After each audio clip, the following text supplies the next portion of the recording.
சப்பாத்திக்கெல்லாம் beetroot வந்து இது மாதிரி சின்னதாக சுரண்டி எடுத்துக்குங்க.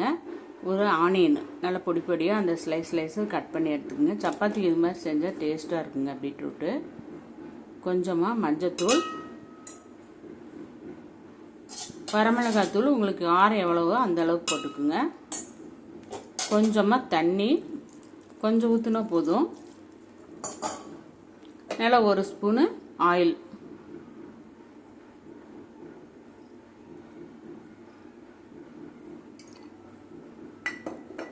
கொஞ்சம் தேவையான அளவு உப்பு போட்டு நல்லா அடுப்பில் வச்சு நல்லா சன்னமாக வச்சு நல்லா வணக்கி எடுத்துட்டிங்கன்னா சப்பாத்திக்கெல்லாம் சாப்பிட வந்து சூப்பராக டேஸ்ட்டாக இருக்குங்க.